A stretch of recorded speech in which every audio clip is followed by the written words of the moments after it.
the Bitmain had come up with these S21 Hydras, which is basically, they look different than the normal Antminer with air coolant.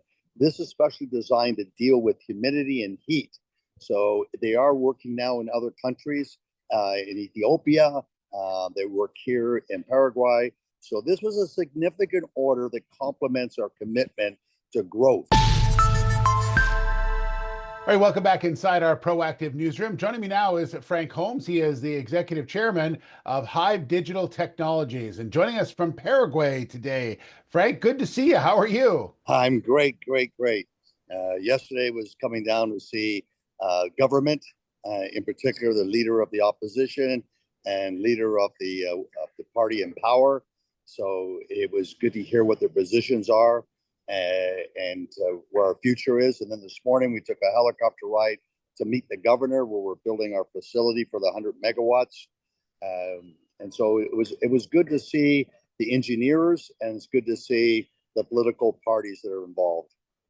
Yeah. And today's announcement that you had out, Frank, from the company was really about Paraguay and purchasing the machines needed to get this up and running. So everything seems to be on track.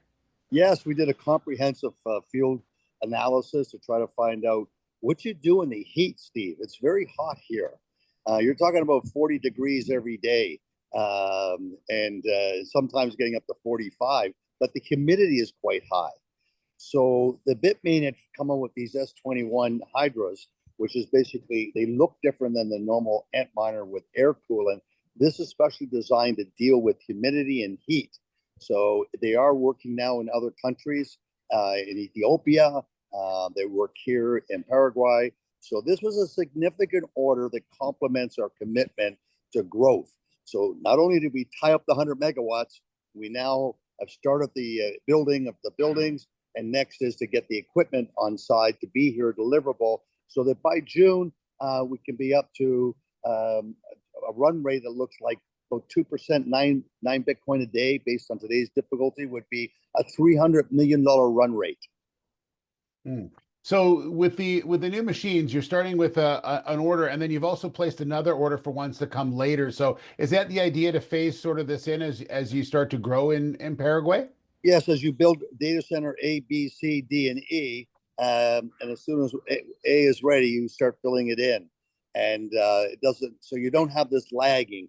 It's about managing a sequence of project management 101, and that's what our strategy was, to build out this way. This is what we've done in New Brunswick when we scaled from 6 megawatts to ability to handle 80 megawatts of electricity.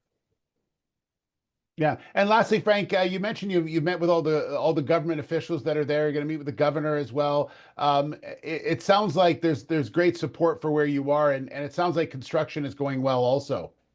It does, and it's a pro-business country, and so that's really important versus many of the other countries have such difficulties with bureaucracy, the timeline to develop a site. It's just much faster as a can-do, will-do business. Well, exciting times for you. Enjoy the rest of your, I was going to say vacation, but we know it's not a vacation. You're actually working in Paraguay. So enjoy Paraguay. It's a beautiful country, and appreciate your time. And just remember, it's in the jungle. Yes. Thank you, Steve. Have a great day. Yeah, you as well. There's Frank Holmes, the executive chairman of Hive Digital Technologies.